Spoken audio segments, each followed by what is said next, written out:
What's up, Capoeira Nation? Welcome back to the Capoeira Experience podcast. Thank you so much for tuning in. Thank you so much for listening. And man, I can say it enough. I'm so excited for our bachizado coming up. And today, as I post this episode, the open hot is going to be today and today, Friday. And yes, we're super excited to have everybody here and super excited to have our very first bachizado here in Indianapolis. Today, February 26th. And tomorrow, Saturday 27th, is going to be the bachizado. Of course, workshops and bachizados. So stay tuned. If you couldn't make it, make sure you come next year because it's going to be fun. Okay, it's going to be very fun to have everybody here in the house and yeah, to share some cool experience and learn how to just learn new experiences and get together and play a lot of capoeira, play a lot of capoeira. Next year, I'm planning to having more hadas to play a lot, man. I want people to play a lot. We can train all that we want. We can post all the videos we want on social media, but the best way for us to get experiences or to learn how to decipher is that how you say it, to how to understand the capoeira game is by playing with a lot of people and playing with different people from anywhere. Doesn't matter the group, doesn't matter where you're from, or like I always say, it's about capoeira. It's about everybody. It's about people. So on this episode, um, I just came up with this because, like, for my event and for all the other events, we have to get ready on advance, right? We have to know what to do to travel for our capoeira events. So this is going to be how to get ready for the capoeira event, for any capoeira event. And this is my just personal opinion, and what I think, how we should get ready for all these events. So I'm a big fan of posting events way before in advance. Sometimes when some stuff happens in life, when we post capoeira events or we post anywhere or we start spreading the voice, is much better when we do in advance. We way time in advance. I know I did this on a very short notice, but if we get ahead and we can start spreading the voice at least 6 months, minimum 6 months, or even a month right after we finish our first event. We should be able to promote a lot, and people can get ready to travel. Some people got to work, some people got kids if they got kids, some people they got a life outside of capoeira, so people have to get ready for our event. So we also have to be on the shoes of the other people to start promoting those events with way time in advance, with a lot of time ahead, so people can get ready to travel to your event, or you can get ready to travel to other events. So look out for more events around you. I think it's easier to travel around us, but if you get to travel outside of the country, or you get to travel to a different state far, like from East Coast to West Coast, or vice versa, or whatever. But if you travel far, just look for those events with time ahead. If you're instructor, teacher, contramestre, just make sure you post it with time ahead so we can get ready to travel to your event, and we can bring that energy to the event and have fun with you, and you can have fun with any other event that you travel. So you know um to travel to this event, first of all, there are going to be three questions that we gotta ask: where I'm going, how far it is, and what you need to do there to be ready, right? So, for example, and there's two parts, I guess, if we want to get ready. If you are going to fly or if you're going to drive. So by flying across the country, or you're going to drive on a neighbor state, I guess we can call it neighbor state, or like a near city, or anything beyond probably 2 hours, anything farther than 2 hours around you, so you can get ready, so you can uh, be sure you are ready for this event.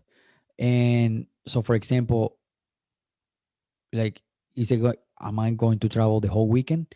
I gotta make sure I register on time, because sometimes some events, they offer early bird, and it's cheaper sometimes, and if you can afford it, and to travel to those events. And if you couldn't make it on early bird, you got to find out how much you got to pay. Make sure you pay on time. Do not procrastinate on those events, because it's much much better when you register with way time ahead. One of the first people to register. As soon as you see an event you really want to go there, you think you can plan, try to plan as quick as possible, and try to be one of the first people to register and pay those events.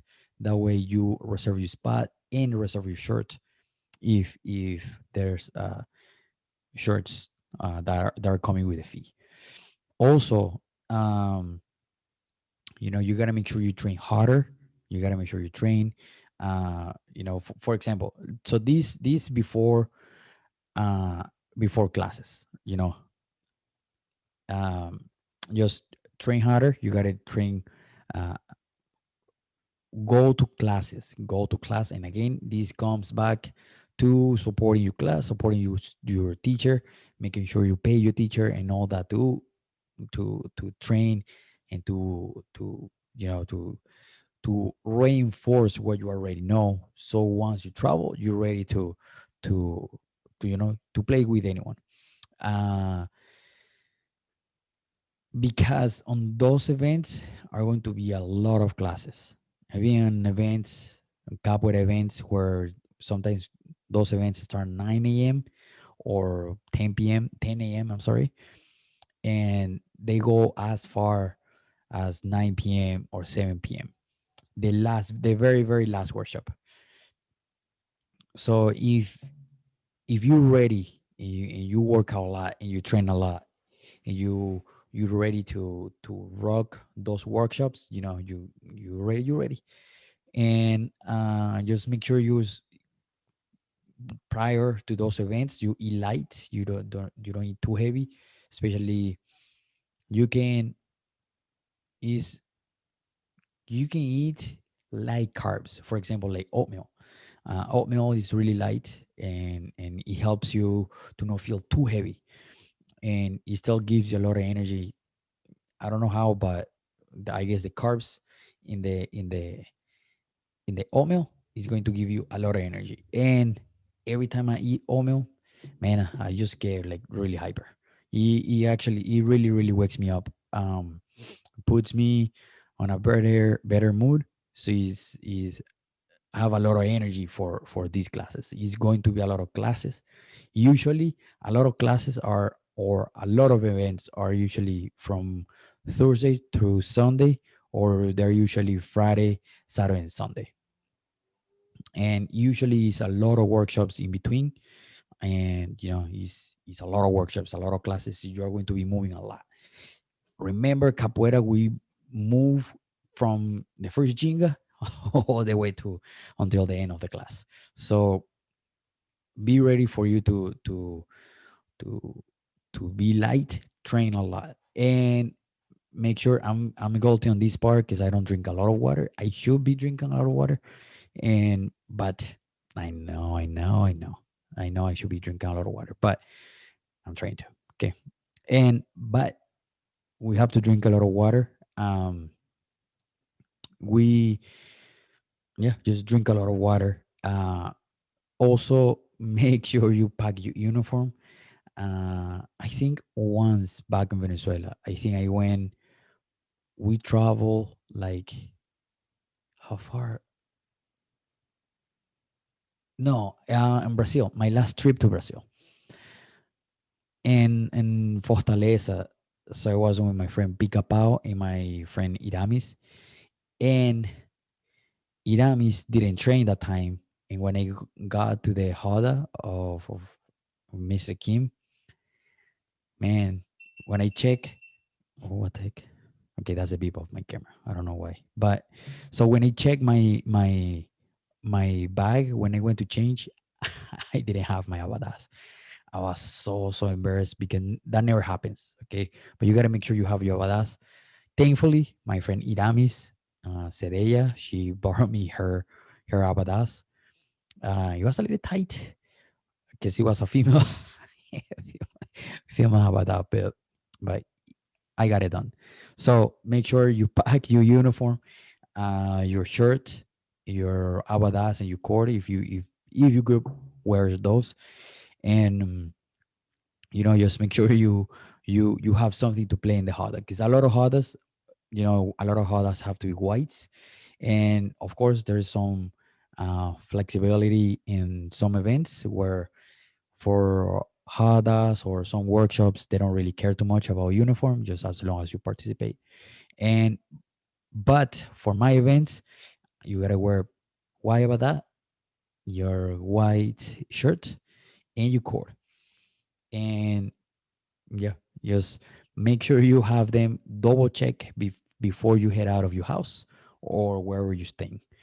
Um, of course, you after you register, you gotta find out where you're going to stay. If people offering housing, of course, um, you can probably find a way how to contact the people that are organizing the event so you can get housing and get uh, you know you can find out where you're going to stay, or either if you can afford a hotel or if you can afford Airbnb, go ahead and just bring a bunch of friends and get away all together with your friends and just get an Airbnb. And that's really really fun too because you spend time with friends in the same house for the whole full weekend.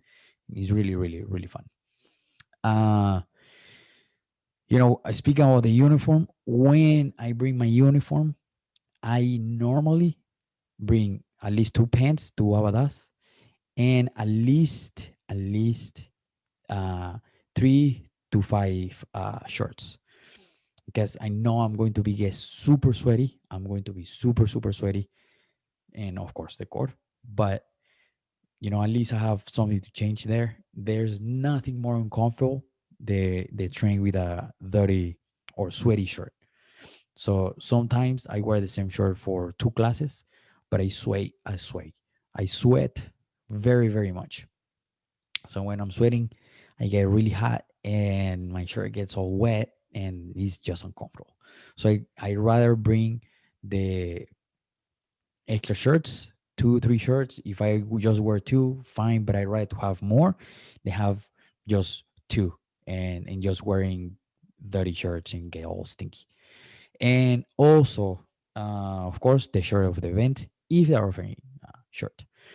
Um, so after I get all that ready, after I get a lot of training, drink a lot of water, I make sure I register. Actually, that should be step number one. Register and pay the event. Uh, I get my shirts ready. I get my abadas ready, and I get my cords ready. If sometimes I bring that, like, I don't know how you like, wristband or something like that is to like dry your sweat. It looks like a little towel.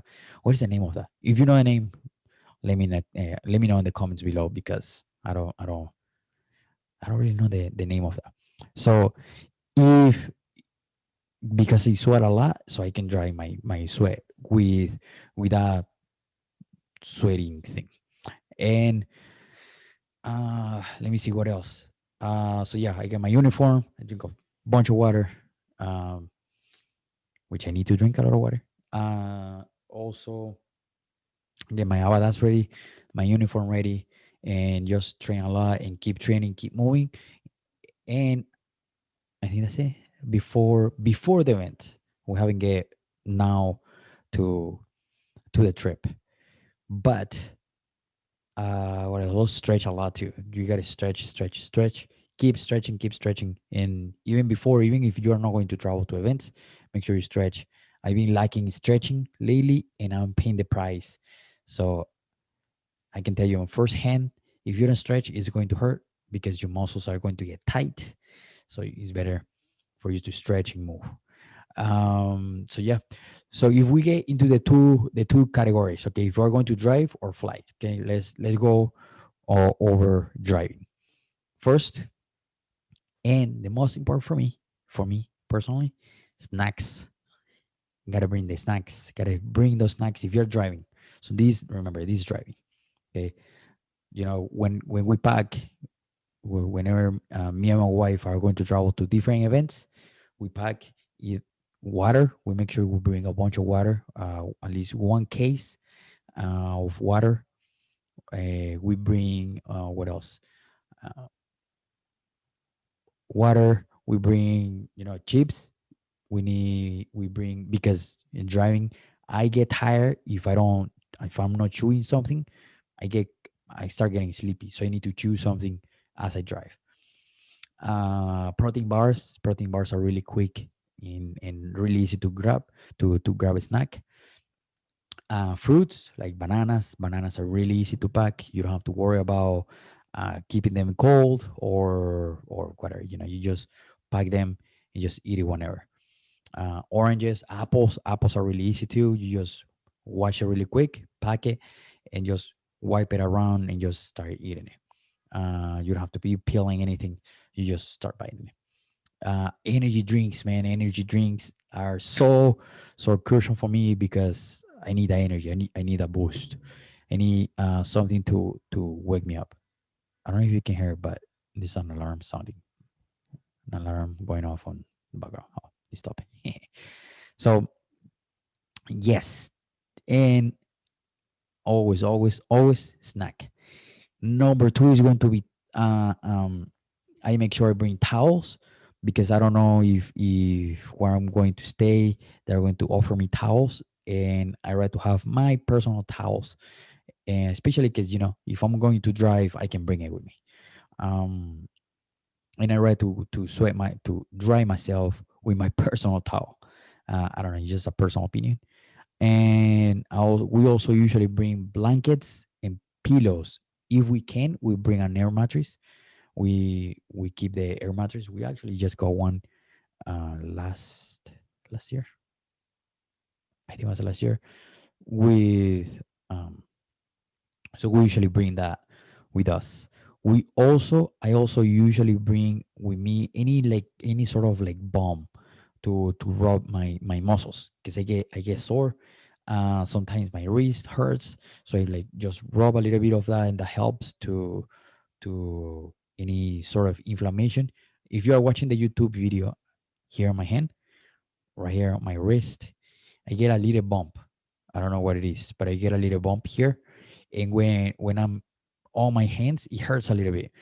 So I gotta wear the wristband that keeps my that secures my wrist, so that I can keep using my hands. So yeah, I use those bombs to rub my joints. Sometimes my knee get a little pain, but nothing like super major. That I don't. Thankfully, I don't have to wear any wraps anywhere. And yeah, sometimes just to rub any sore muscle. Uh, when I'm traveling in car, I usually bring a lot of clothes. A lot of clothes on the sense of like I probably bring a jean and an extra pair of jeans. I bring probably two workout pants because I'm gonna get sweaty, and I bring the clothes I'm going to sleep with. I bring more extra uh, underwear. I bring a bunch of a bunch of socks. Easy to carry, easy to move around. I also bring like extra shirts, just not just capoeira shirts, just like regular, uh, you know, outfit, just normal clothes. Um, like I said before, I bring my wristbands, and I bring anything of like to dry my sweat. Those wristband things that looks like a towel. How do you call that? I gotta find out what the name of that. And of course, I wear contacts. I'm blind. I'm super blind. So if one day we cross path and I don't say hi, probably I don't have my contacts on, or I don't have glasses on, and I won't see your face from far. So I usually bring a extra pair of contacts, and I bring contact solution. So that's pretty much how I pack for my. Uh, so yeah, I saw how I pack if I'm driving. Okay. Now, if I'm flying, I make sure when my flight is going to be, which day I'm going to fly in, and which day I'm going to fly out. So I make sure I get a ride. Somebody can give me a ride the day of my arrival, and somebody can give me a ride the day um, I'm leaving, or I just get an Uber. Always depends, always depends of what is easier for you, or what is easier for the people organizing the event. But if you can get a ride, just do it. As long as you get safe where you are going to or either stay or the event. Um, what else? Let me see. Yeah, you make sure you register again. Make sure you sleep well. I usually fall asleep super fast on flights, so like almost like as soon as we take off, the first thing you're gonna see me is already like my head is gonna be dropping because I'm gonna be falling asleep.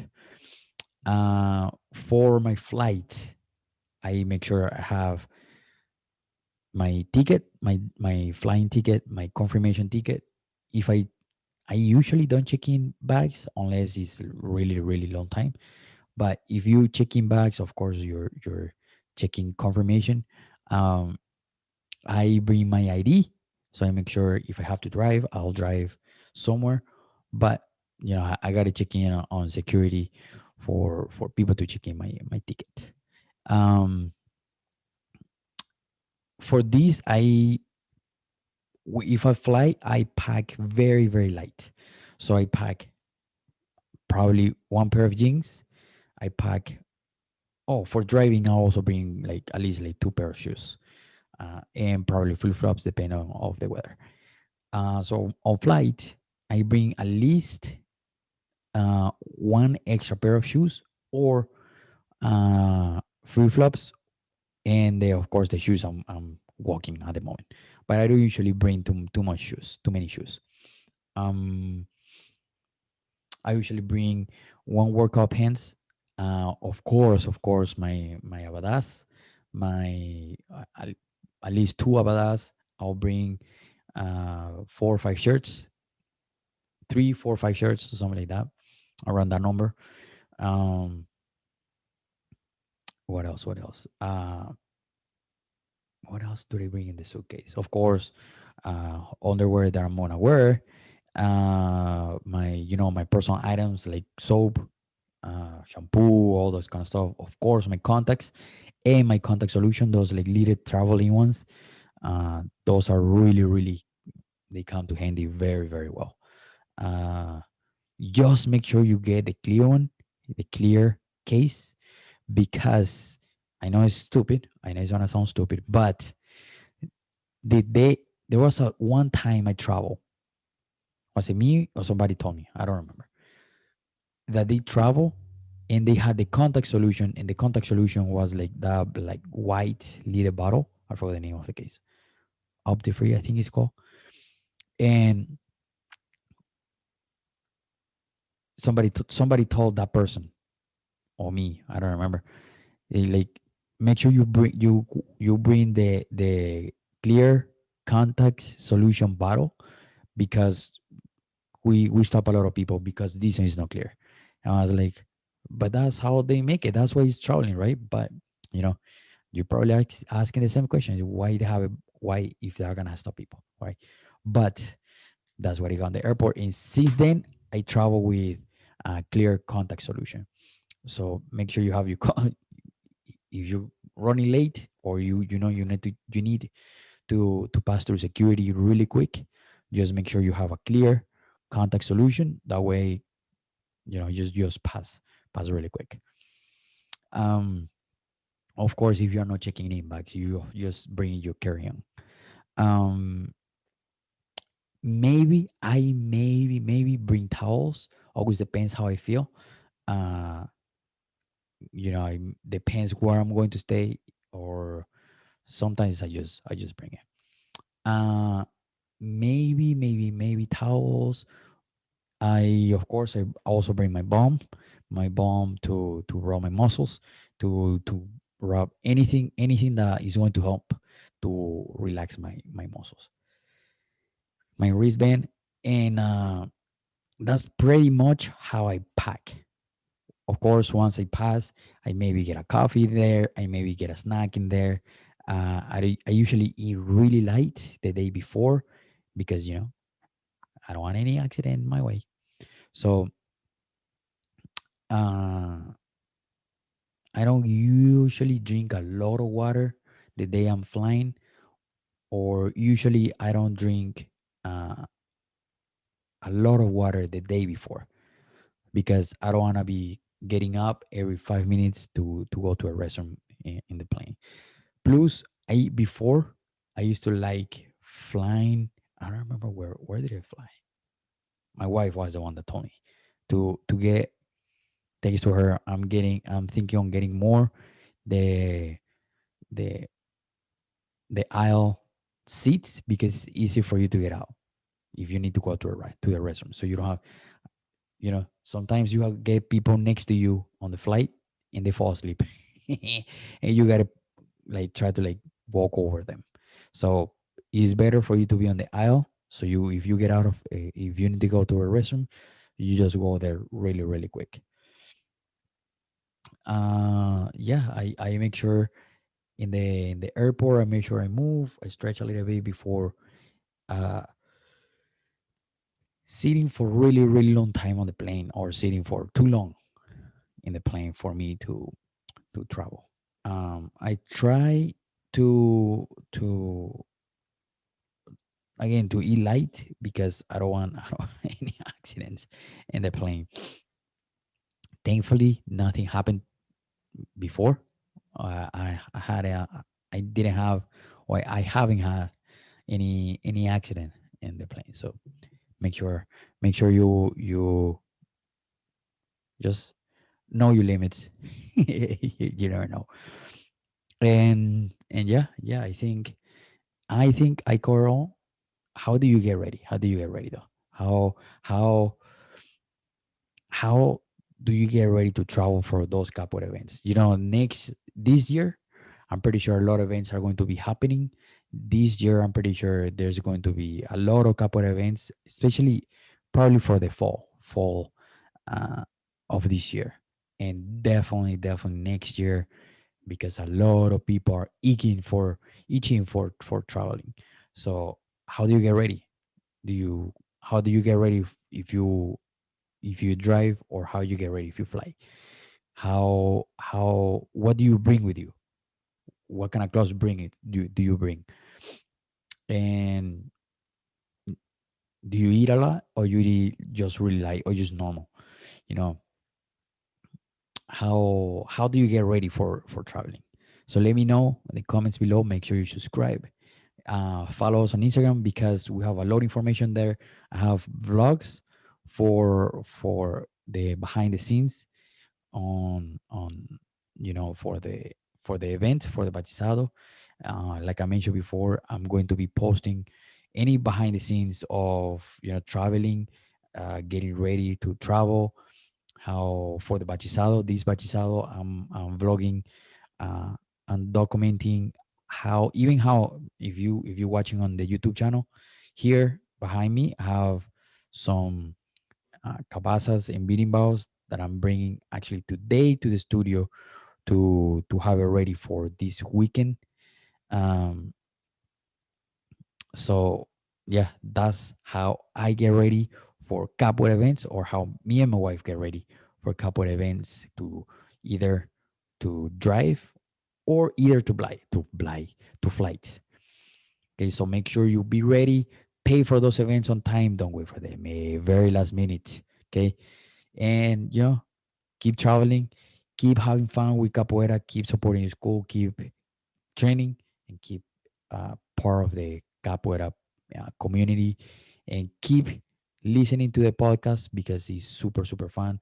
There's so many capoeiristas out there that I want to talk to. If you're listening, if you made it this far, let me know. And if you want to share your experience, don't be shy to reach out, and let's do it. I think it will be really really fun to listen to your capoeira story. I'm pretty sure something fun happened along the way. So make sure you reach out to me, and let's share your capoeira experience, baby. And yeah, let's go, let's go, let's roll. Okay, thank you so much, and just let me know how you get ready. Okay, thank you so much for tuning in. Thank you so much for your part and listening and making it this far. Okay, thank you so much, guys. Peace. Talk to you next time. Thank you so much for listening. Thank you so much for getting this far. Remember, please subscribe, give us a thumbs up on Facebook or YouTube. Please subscribe to the YouTube channel. This is going to help us and help me to get bigger numbers and bigger subscribers, so we can give more information. Okay, please, if you're listening, I know you're listening, I know you're watching, please give me a subscribe, give me a like. Okay, I know you're watching right here or listening. All right, have an amazing day. Thank you so much for tuning in and listening every single episode, especially the episode we just did. All right, thank you so much. Peace.